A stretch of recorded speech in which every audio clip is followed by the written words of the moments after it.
Hello, everyone, and welcome to A Balanced Life with Dr. Jacquie. As you know, I say this each and every week. This is my favorite day of the week, the time that we have to gather together, to sit and talk and have some amazing conversation and dialogue. And let me tell you, today is not going to be without its oohs and its ahs and its ahas. We're talking moms, all things parenting, as we come upon Mother's Day.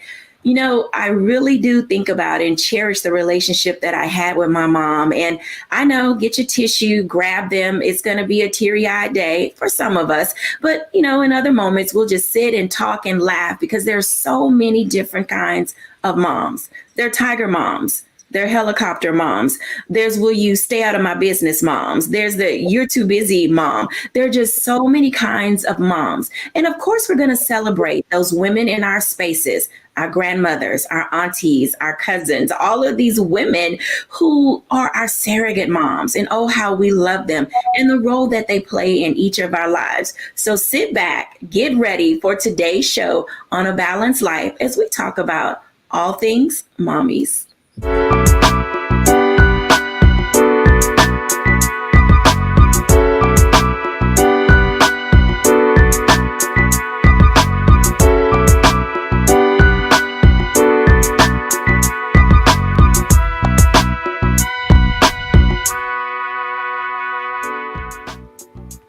Welcome back, everyone. I am delighted to bring in our guest today. We have a host of men and women who are going to highlight for us their relationships with their moms. We'll hear some special stories. So we're bringing in our guests, Dr. Tierney, Charlotte Avery, Chef Rock Harper, Latrice Schrader, and of course, Derisha Moore. Hey, everybody.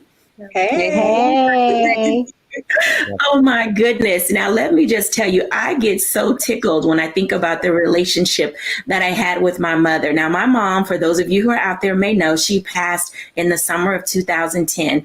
And it took me a while to get over it, but I'm in that space where I don't cry about it anymore. And I think that's a testament to the strength that my mom gave me. I literally tried to exemplify those principles. And as you are all thinking about the relationship that you have with your moms, I'm going to start with Charlotte Avery. She's a mom of 7 and she has an amazing mother as well. Charlotte, what are some of the things that you identify with as a mom that you got from your mom? Oh my goodness. So first of all, let me just say my mom is the best. She's like the best mom. She's the best grandma. She's wonderful. And so some of the things that I got from my mom are the fact that, you know, I'm a very playful mom. And my mom has always been very, very playful. She played with me and my brothers. She played with and even now, I mean, my mom is 74 years old and I'm so thankful that she's still living. But my mom plays with my children. She like hops on my son's bike and goes riding down the street. She's just very present. And I do my best to be very present in the life of my children because, you know, I think that it's important for me to give them my presence versus giving them a bunch of presents. Wow, I love that sentiment. Be present in the life of your children. Now, Chef Rock Harper, you have a very unique situation because you're in business with your mom. And I know that you guys have some probably wonderful, amazing father-mother conversations. How is that? You know, I'm raising a family with 3 sisters. I have 2 other sisters, so there are 3 girls. So what is it like in your relationship with your mom? Well, it's a beautiful one at the end of the day. You know, it is not without its challenges, obviously. But my mother always raised us to be accepting of the moment, right? Which comes in really handy in the restaurant business where, you know, it is what it is, what she always says. So that's a meditation or a mantra in accept it for what it is and figure out what we're going to do next. And we sort of lived our lives that way, that we have these cards and let's figure out how to play them. And she's obvious. This might be a little obvious, but she really nurtured my love of food at a very young age, not just the chef side, but just appreciating different cultures and trying different things. So we have a great relationship that still continues to this day. That's outstanding. And I know that for those of you out there who, are raising boys, Chef Rock Harper just said something who was extremely amazing in a sense that he said at the end of the day, which means there's a whole lot of stuff that goes on in the course of all of our days. But at the end of the day, the love, the nurture, the relationship, the caring, that's what we take away from that relationship. Hey, Dr. Tierney, how are you doing? I am doing wonderful, Dr. Jackie. So what kind of characteristic do you have that you believe you got from your mom? All of them. It's funny. I say that and I chuckle because it's like the older I get, the more and more I can see my mom, So I grew up with a village of moms, from aunts who say that I was their first child to my grandmother who was just the most nurturing, mom ever. And then my actual mom, who was a single mother, and she worked so hard, to provide for me. And so the running joke with us was that I looked like my father, but that my personality and my temperament was like my mom. And so I would always, no, it's not. No, it's not. Well, there are so many times now where I will say something and my husband will look at me and go, that's your mama. You sound just like your mama. That you're holding your hands just like your mama. You hold your purse just like your mama, or you're walking just like your mama, or, and I'll just catch myself just doing little things or saying little things or making up silly songs as I'm walking around the house or, just little things that my mom, will say, or even when I'm talking to people, the number one thing she would always say, everything done in the dog don't come to the light. And so I hated it when I was growing up, like, but now I say that all the time, so it's just amazing how as I have grown and matured, I'm turning into my mom. I'm like that commercial, they say you turn into your parents, that's me all day long. I can tell you that we probably all can identify in some of those ways. Now, we have two very special people joining us today, and I am always thrilled to talk to good people. And you guys know Jerisha Moore of ABCD and Company. And then we're also inviting today Latrice Schrader into our space. And later on in the show, I'm going to have a one-on-one with each of them. But for now, I just want you to hear a little bit from Latrice about her character traits that she believes she has from her mom. Well, one thing's for sure is I am organic like my mom. I didn't recognize until I was older that a lot of things she was teaching me was organic, making home meals for my family from scratch, being in the kitchen with her.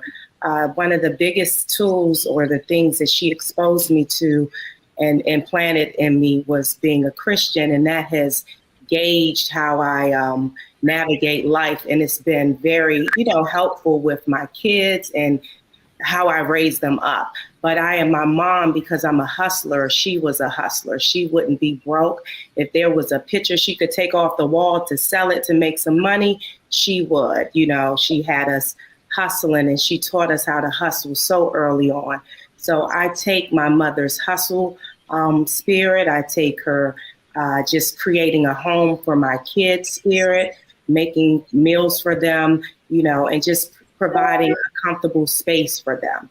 So I, appreciate my mom. She's no longer here, but I appreciate all of the things that she taught me without me even realizing she was teaching me those things.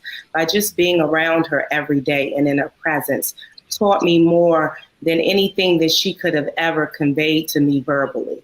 So I try to do the same thing with my children, just have them in my space because there's so much to learn just from being around, your mom or your parents that you can just pick up on without them communicating it. So I took those things from her. And I don't know if that was her thought pattern in doing those things, but I learned a lot from just being in her presence.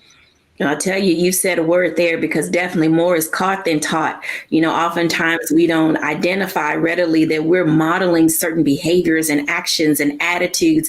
And then all of a sudden you see your little person doing something that you did and you're like, who taught that child that thing?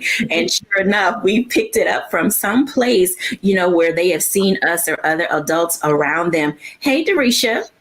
Hey. How are you doing today? I am awesome and glad to be here. I am excited that you are here. Now, I know that I'm going to talk to you a little later on in the show and we'll get into some other things, but what are some of the character traits that you see as a young woman that you gleaned or that your mom taught you? So I would say for my mom and I, we are both extroverted. We love people. And I remember when I was younger and we would just walk around the neighborhood or we'd go somewhere and everyone knew her name.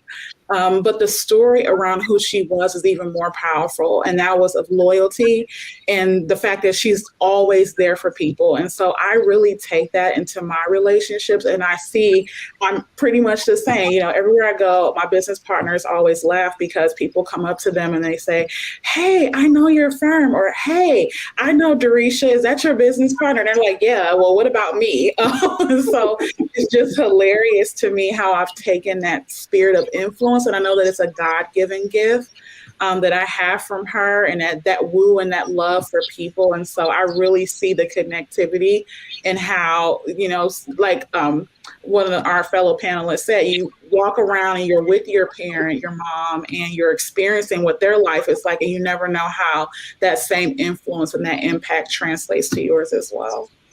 Absolutely. I hope, audience, that you are taking good notes and paying attention to what our guests have said today, because in this grand scheme of parenting, and, you know, there is no manual for motherhood. It's something that happens and then you sort of figure it out along the way. And then you learn how to take the training wheels off. When we come back after the break, I want to have a special one-on-one conversation with Latrice Strader. You're going to learn a little bit more about who she is, what she's doing in her space, and how she's navigating not only being a mom, but being a force in this world. When we're back after the break.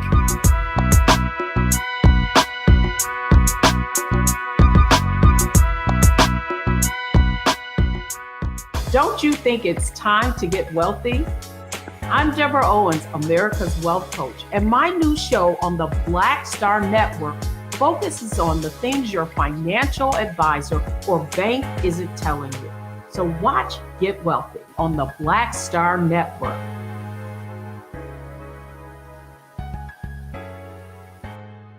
Pull up a chair, take your seat. The Black Tape with me, Dr. Greg Carr, here on the Black Star Network.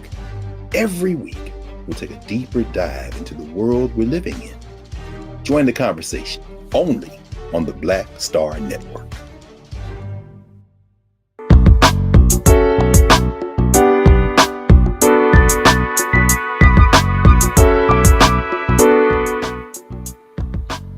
Welcome back, everyone, to A Balanced Life with Dr. Jacquie. I'm excited to have this one-on-one now with Latrice Strader.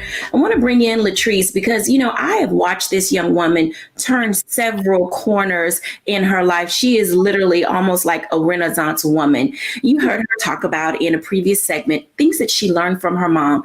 And I think for a lot of us, we often don't know how to use what she called a hustle spirit.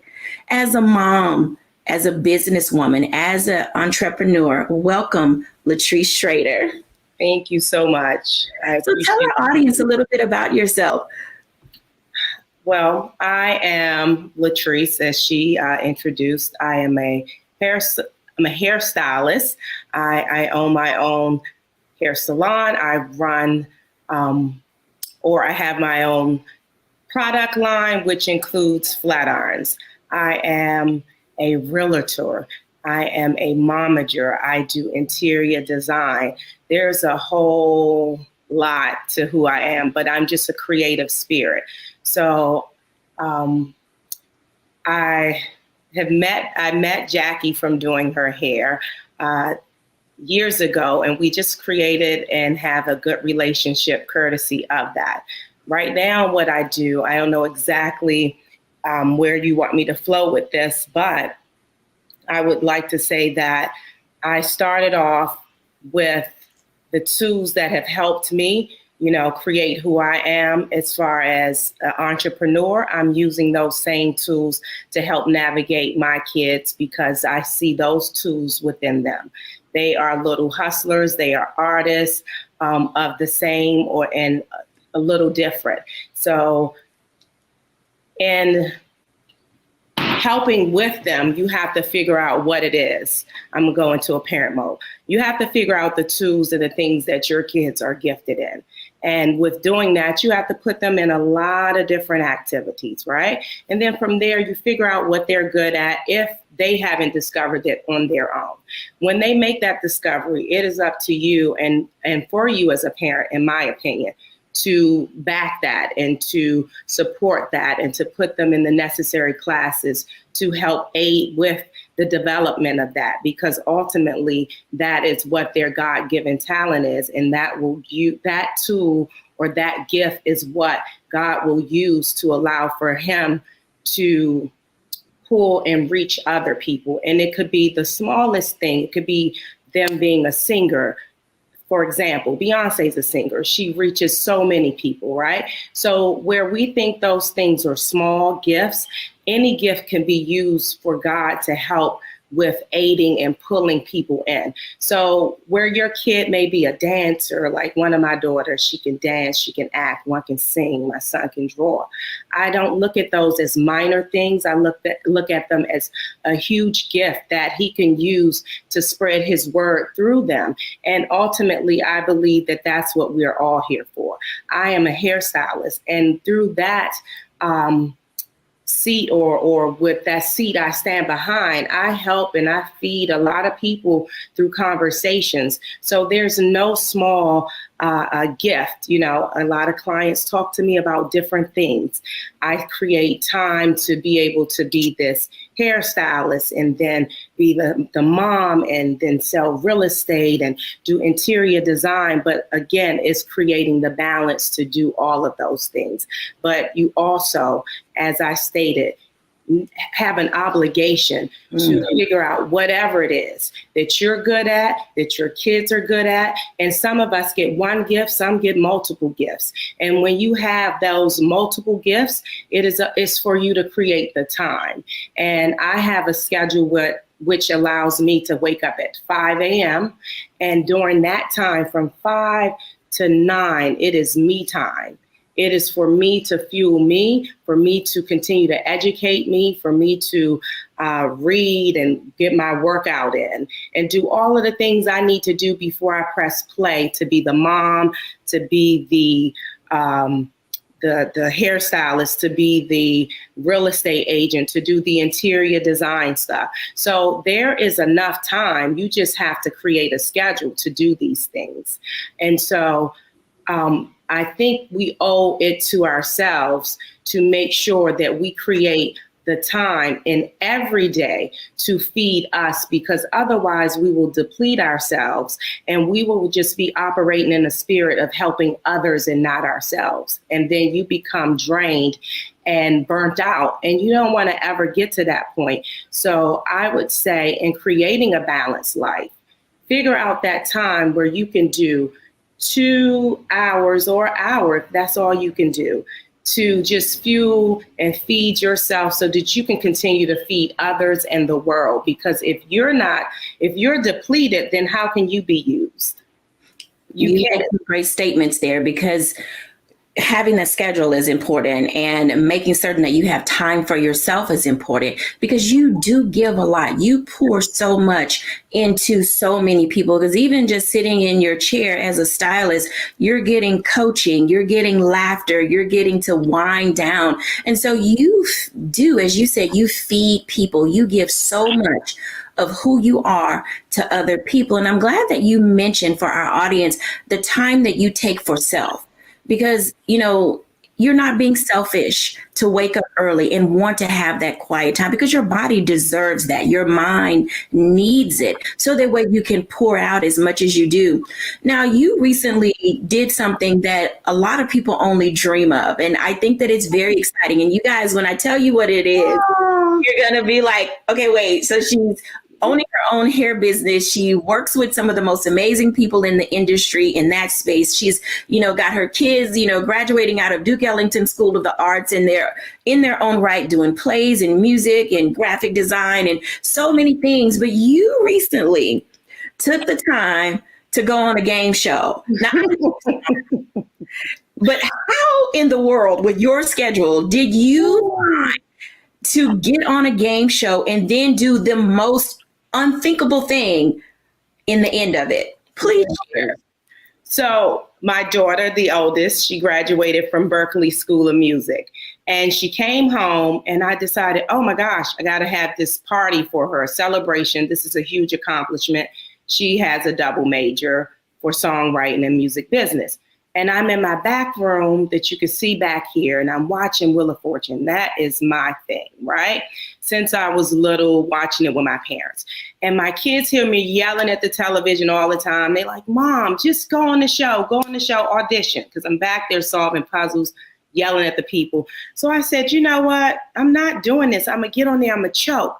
But my daughter comes down this night after her event for her graduation celebration. She says, Mom, audition. So I said, you know what? Whatever. Shortly after she said that, Pat came on and he said, now easier than ever to audition for Wheel of Fortune. And I said, okay, well, let's see, because that must be a sign.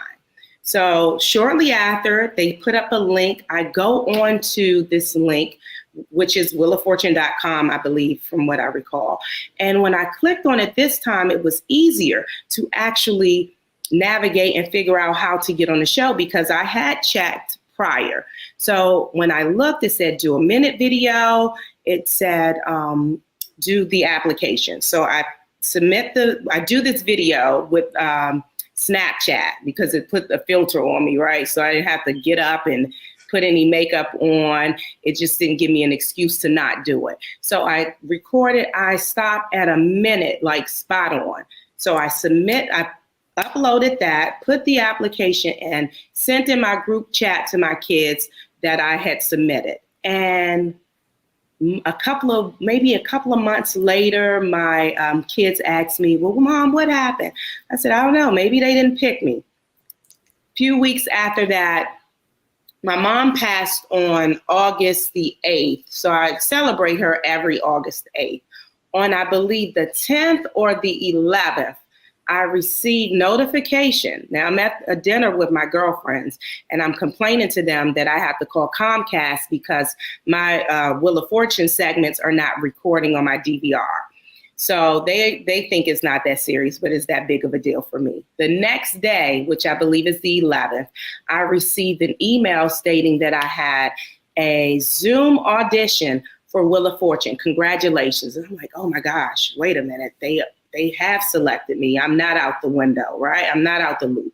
So I had that audition maybe 2 weeks prior, and it was an audition actually with another potential contestant, and we saw puzzles. We went in separate rooms. We had to do puzzles on our own. And from there, maybe a couple of weeks after that, I was selected, which was shocking for me because now I have to face all of these fears of, oh my gosh, if you get on there, you may choke, because I've seen people do it. And I know that they have to know these things and they're doing well at home, but it's the pressure of going on the show. So now I get this opportunity to go, and it's Secret Santa week. And I'm like, oh my gosh, that's a big week. So whatever I win on this show, a contestant can win, because now it's more pressure. I'm like, oh my gosh, I don't want to get the consolation prize of $1,000. So Latrice, you got to bring your A game because you want someone else to be blessed at home. So I get the date, I fly out. With all the COVID stuff, it's a little extra stressful because you have to get the test to get out out of DC. Honestly, they wanted to make sure I didn't have COVID. Took it once I got there the day before the show. Now it's the morning of, but let me not speed past this portion. The day I took my COVID test for the show in LA, I met a lady named Peggy. My mom's nickname is Peggy. And for some reason, I was like, oh my gosh, this is like my mom being right here with me. And me and this lady, we kicked it off, and she brought me some comfort for some reason. And we talked, and in her conversation, I was unsure if I was going to go walk that day or if I was going to go back to the room and study and get more prepared, because I was nervous. I was so nervous. I've never been that nervous in my life. I was eating Tums. I've never eaten Tums. Went through a bottle of them in like 4 days because my stomach was flipping, and I thought that, I thought maybe I was lactose or something. I said, maybe it's the milk. I couldn't figure it out. But all along, it was the whole being selected for this show.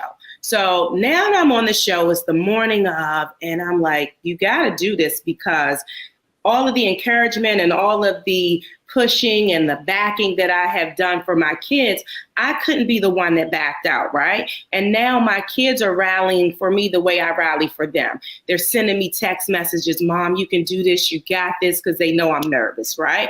And I'm sitting there the whole time, like, you got to do this, because you got to show your kids that when the big stage and when those opportunities come, you have to be prepared. You have to face it, head on, and just go with it. And at the end of the day, I had to tell myself, God did not bring me here to embarrass me in front of a bunch of people, or to, not get the glory out of my presence of being here, because I'm this local, regular DC girl, come from DC public school. I've had some great highlights. I've, with my business and different things like that. But I'm like, out of all the people, and these people are talking in the waiting area about how long it took for them to get on the show. So I'm like, this is a blessing. There's a reason you're here, Latrice. So I go on, and I said, it's game on. It's nothing you could do. You just gotta trust it, and you have to just keep yourself calm. And I did it. They said, action. And I started getting comfortable, and I was, did a couple of toss-ups and solved the first 2. And then it's time to spin, and I bankrupt 3 times, which is throwing me off. So, and I'm so competitive. So now I have to still stay in faith, because I have to know that I already see myself in the winner's round. So in order for you to get there, you have to continue to pursue at a level of, I know that I'm supposed to be at the bonus round. And I kept going and kept going. And here we come. Here's the prize puzzle. And I land on the Express, which was the game changer, because now I don't have to touch the wheel at all, because the wheel is not my friend today, because I have 3 bankruptcies. And I totaled up maybe an extra $13,000 just for the letters and solving. And then I won the prize to Disney, a Disney vacation, which took that one round up to, I believe, about almost $20,000, which put me in the winner's seat, essentially. And so for someone to catch me, it could happen, but it was kind of unlikely, but I've seen it happen before. Now I get to the next puzzle. I do the pop-up. I'm really confident now. Now the other 2 come, the other young lady, she solves those. And here's the puzzle right before the bonus round. And I get there, and I have all the letters in front of me. This is being overconfident. And I read the puzzle, and I read it wrong. I have like every letter in the puzzle except for one. And I read it wrong. But that had to happen to me so that I can calm down. And when I got to the bonus round, this is how I knew it was all orchestrated by God. Prior that morning, the show starts prepping at around 7 a.m. I was speaking with someone in the audience. I don't know who it was, but I said, this is like the Super Bowl. I said, the kicker can kick the field goal for a regular game very easily. It's a no-brainer. I said, but when the Super Bowl takes place, that same 20-yard kick is very, very tough. I said, this is like me kicking the field goal. I kid you not. My bonus puzzle solve is kicking a field goal. I couldn't believe it. So is this like the final round where you are winning everything? I've won everything. I'm going to the final round. My choice is fun and games. So tell us how this ends. as we prepare to wrap up this segment? What happens? I know the audience is waiting. They want to know. They haven't seen the show. You haven't told anything. So I get to the bonus round and I win $39,000 for this one puzzle. And you couple that with what I've already won, and I've won a total of $62,000.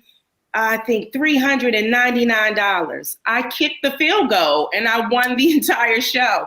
And I was the first person to win the show for the entire day. It was 2 shows taped prior to me. So I was the first person to win everything.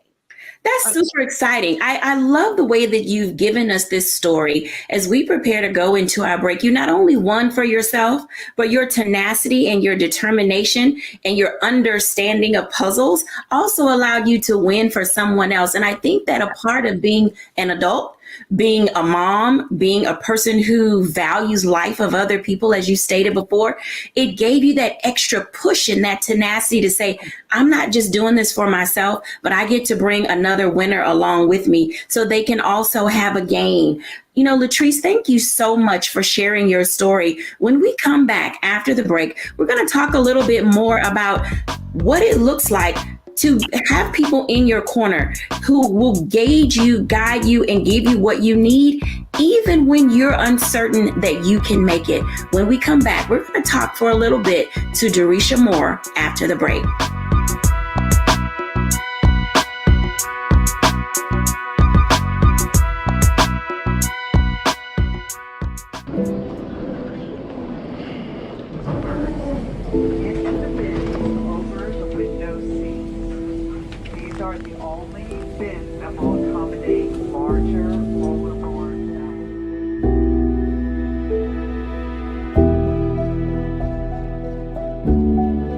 Put 10 in here? 10, and you don't come out till you die. And you eat him, you eat 10. Oh my God.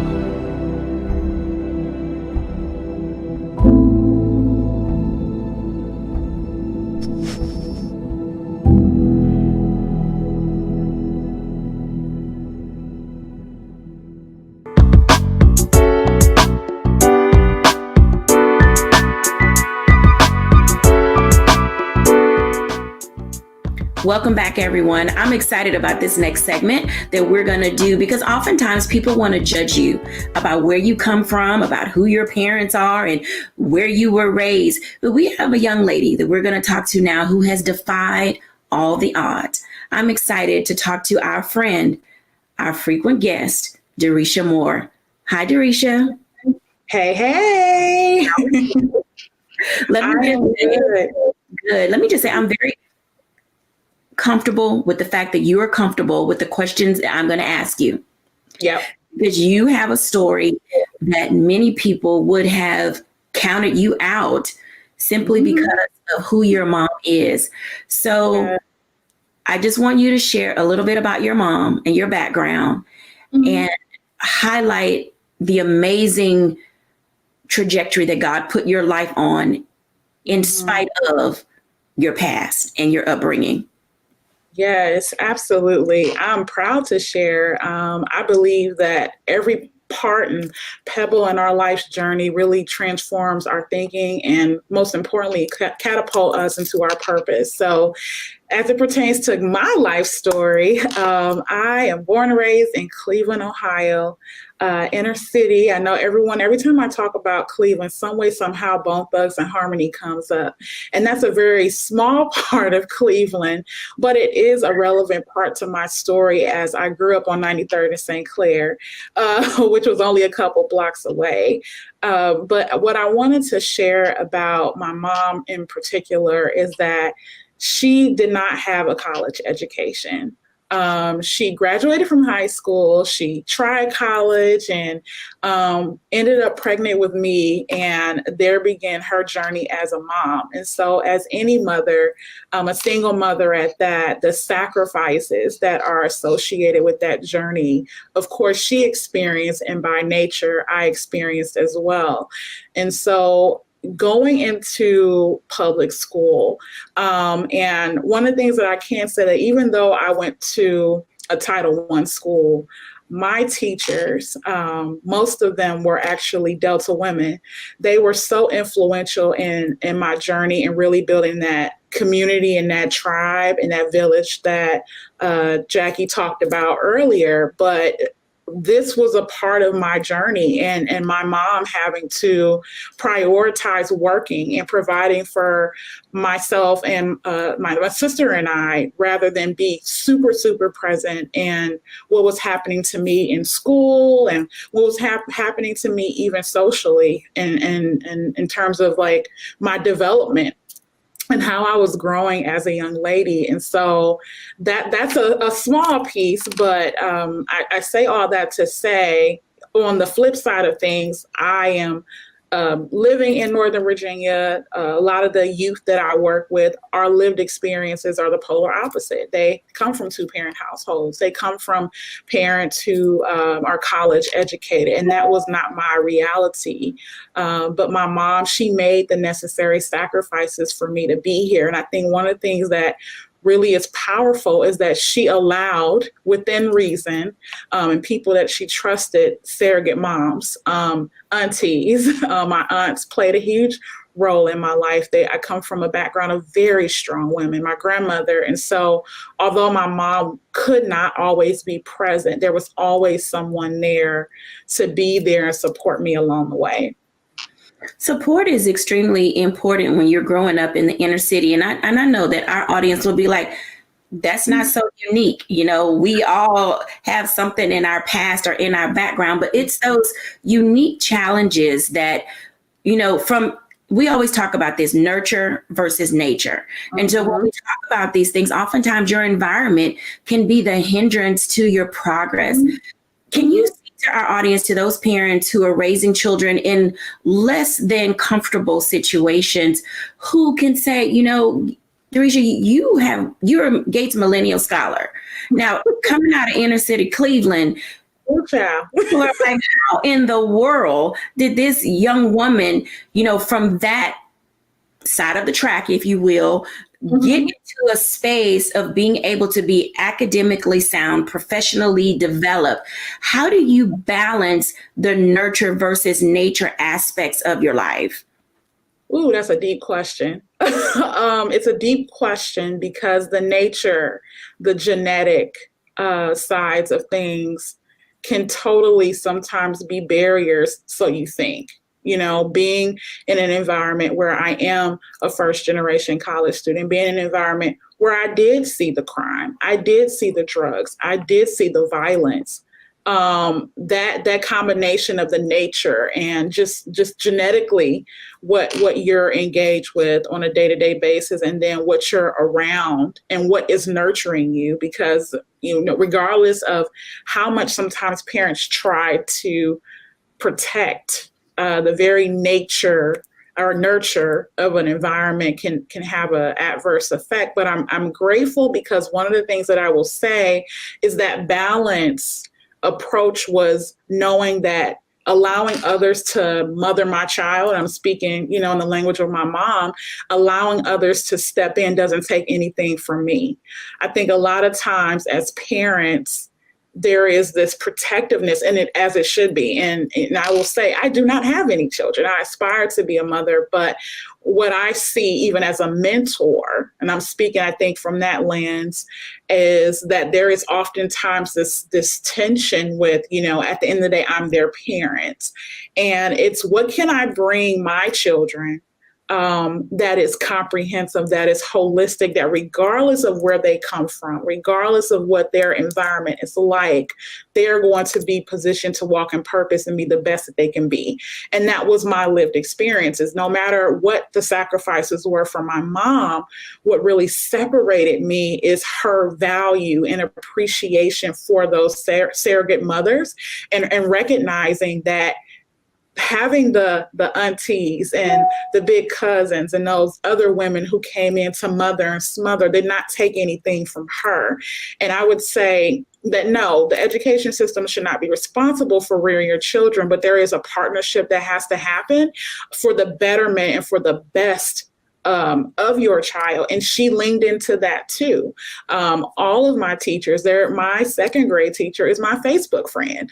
And she just comments on my posts, and she's so excited that she could be a part of my journey. And my story wasn't always that I was this brilliant, intelligent, respectful young lady.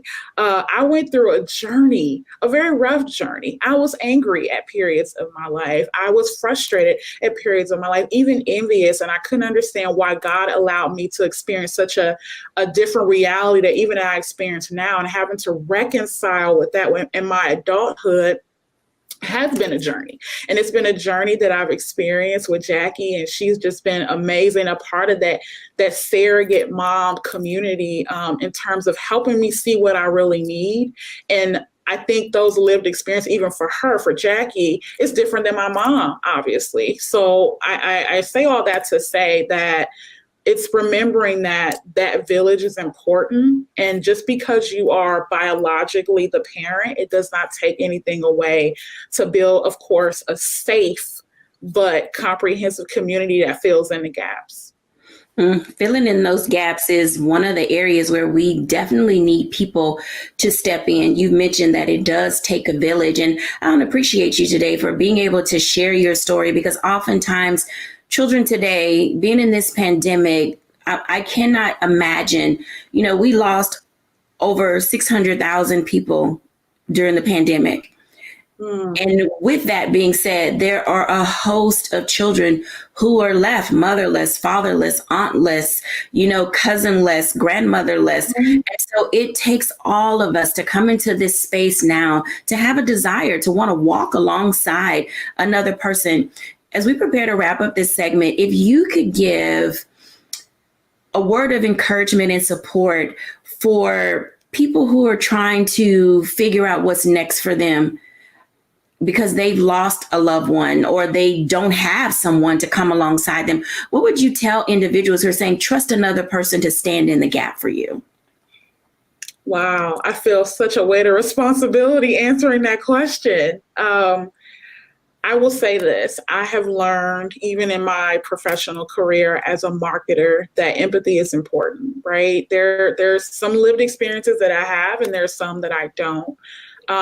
Fortunately, God allowed every single person who I've been on this journey with to still be here post-pandemic. But what I will say for those who don't have that reality is to process and deal with the grief and the loss of losing that trusted guidance and that light that was there for you. But also identify what it is that you really need and start to open yourself up to the possibility of what that could look like as you grow and you emerge. Because one thing I do know, and not to make this a ministry moment, but I do believe that God is always preparing you for your next, and he knows the end from the beginning. And so when you lose someone, although it's painful and although it's rough, he always gives you what you need for the season that you're in. And that has been something that I have experienced, maybe not so much in the loss part, but, we grieve relationships that no longer exist anymore. And so although I have not lost someone physically, there have been seasons where people that I was close to no longer is the case. And so I would say process. Don't be afraid to take that time to really reconcile with what has taken place, but then also open yourself up to the possibility and dig into the self-awareness efforts that are needed to identify what you need and be open to how God sends that and not to replace what was lost, but to help you in that season. Because each season we should grow, we should evolve, we should change. And I believe firmly that whatever it is that you need in that mentorship and that motherhood and whatever that looks like, if it's an aunt, it's a mentor, it's a spiritual mom, whatever is needed, that mother and that smother is waiting to help you in whatever it is that you need in this journey. Thank you for sharing that. I want to bring in the entire group if we can, because both Latrice and Jerisha have raised some interesting points as it relates to people standing in the gap for other people. And I know that both Charlotte and Dr. Tierney have 1,000 things to say when it comes to standing in the gap for other people. Charlotte Avery. So first of all, I wish I had had a Kleenex or something next to me, because hearing them was just so powerful. Everything that Latrice said, everything that Jerisha said. And one thing that Jerisha said that really, really spoke to me as a woman, but also as a mother, is that, you know, the village is so very, very important. And, you know, I've always known that, but even going through the pandemic, and dealing with some major turning points in my life during the pandemic, it taught me how important that village is. And one thing that Jerisha said that really spoke to me is that, you know, everybody in the village has their role. And so sometimes when you can't, you know, do the part that you want to play in that in your village, that there is always somebody else who can be the other side of that. And so I'm just so thankful, because we really do, as parents, we do need to say, you know what, yeah, at the end of the day, I might be my children's mom, but I also have to be aware of the gifts that God has given me in other people to help me nurture them and grow them and speak into their lives. And it is just so critical that we do lean in, and that we are brave enough as mothers to lean into the village, so that we are very clear about the fact that we don't have to have it all the way together, because we don't have it all together. And so the village is there to help us. And the village is a group of God-sent people. And so that's something very powerful that Jerisha said that sticks with me, that really resonates with me. And I'm so thankful for my village. I'm thankful that, you know, Jacquie is a part of my village. I'm thankful for all of the women, the teachers, my mom, and the women who have been a part of my village, and even the men who've been a part of my village too. And so I thought that was a very powerful statement. Thank you for sharing that. I'm telling you, people think that African proverb is overused. And as we get older, we get into that space of saying, how do we develop the village? Dr. Tierney, you know, I'm almost at a loss for words, simply because we get into that space of recognizing that we have to step up. And Jerisha took a pause and saying she felt the weight of having to answer that question. But as she is maturing, she's becoming a part of other people's villages. Dr. Tierney, what does it look like to be a village member? Absolutely. Absolutely. So, as Jerisha stated, I am a product of the village. You know, I think I said at the top, first segment, I have a community, you know, of mothers. And so all of the things, I love what you said, Jerisha, the mothering and the smothering, you know, all of the mothering and the smothering that I received over the years, it's now my responsibility to give that, you know, to those that are around me, to be a helpful part of those villages. So I am not a mother, but I am TT all day long. I have so many God babies.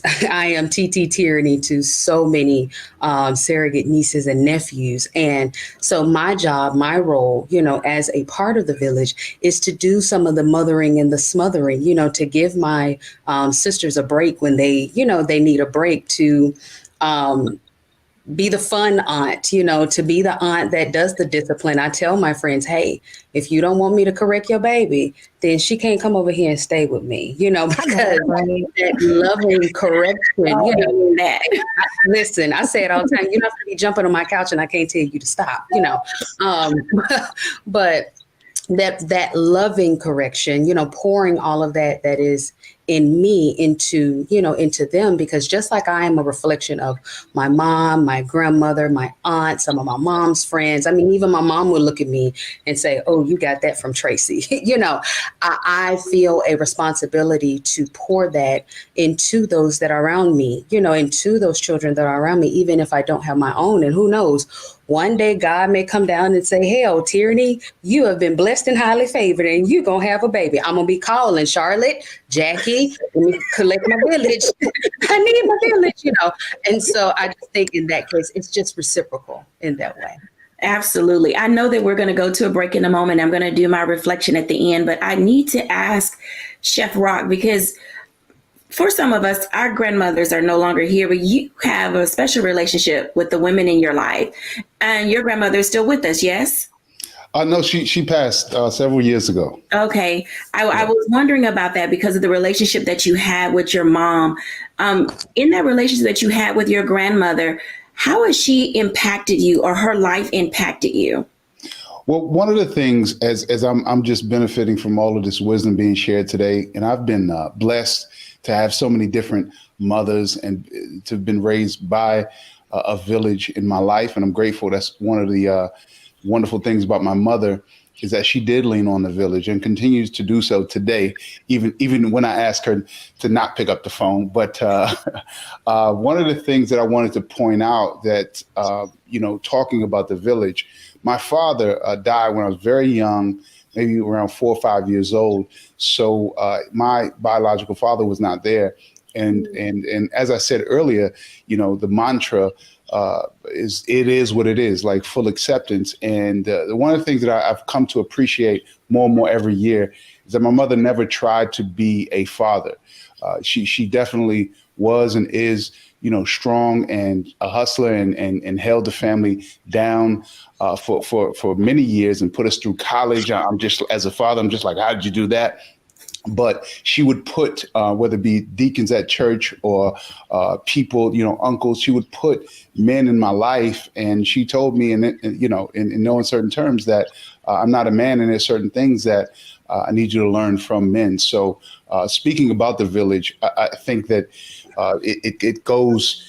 That is something that is truly phenomenal about my mother, is that she realized that there was something, as great as she was, there was something she could not give me. And she worked her best and did her best to put that in my life. And I'm grateful for it. Thank you, everyone, for sharing today your thoughts and tips. I know that our audience, when they watch this segment, as we, talk about what it means to have people in our life and in our space, we're celebrating moms, and when we come back after the break, I'm going to do my reflection and then wrap things up just a bit so that we can literally see how we are engaging everything that we need to do day to day. Today has been no shortage of an opportunity for us to gain tips and wisdom from not only our guests, but those to come. When we come back after the break, I'll share my reflections.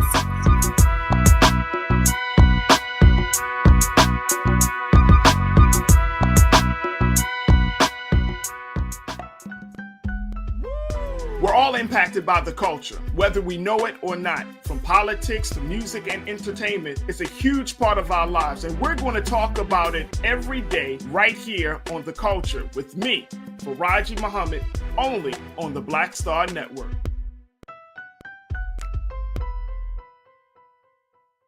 It's time to be smart.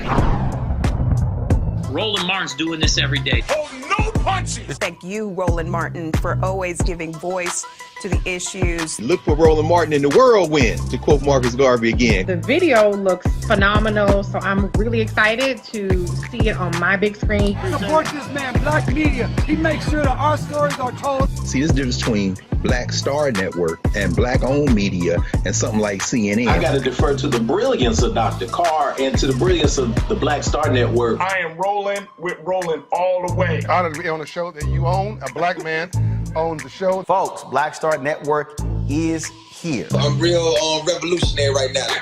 Roland was amazing on that. Hey, Black, I love y'all. I can't commend you enough about this platform that you've created for us to be able to share who we are, what we're doing in the world, and the impact that we're having. Let's be smart. Bring your eyeballs home. You can't be Black-owned media and be scared. You dig?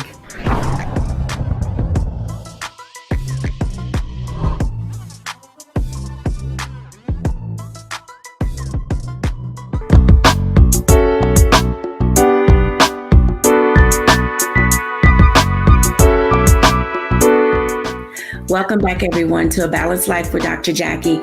I can tell you that I have learned so much from our guests and our panelists that we've had today. Whether you are a helicopter mom, a playful mom, if you had a mom in your life that was super strict and never let you go outside and made you come in before the street lights were on, we are all better for the women that have been in our spaces. Now, if you're thinking about becoming a mom and you're afraid, trust me, each of the persons that you've heard talk today, they had that same type of fear and trepidation, but they began to seek out people in their village who could give them the wisdom, the direction, the guidance that they needed in order to be able to say that they were ready. Thank you, everyone, for watching today. And I know that for those of you who have lost your moms, we're going to light a candle today for them. It is in the spirit of motherhood, the spirit of parenting, the spirit of thankfulness and gratitude that we light this candle at the end of our show today for all the moms who have gone, whether they passed away suddenly, whether you lost your mom during this pandemic, whether they had long-term illness and you had an opportunity to prepare. Let me just say, losing a parent is not easy. I'm coming up on 12 years this summer, and some days are definitely better than others. But I am delighted to be able to walk by the mirror each day and see some of my mother's features, to have conversations with people and share from some of her wisdom and mother wit. We honor you today, each of you who are in whatever space that you're in as we approach Mother's Day. We honor you and we honor their light in you. Have a great week, everyone. Enjoy your Mother's Day. Celebrate the way that you can. Peace and love to each of you. Bye now.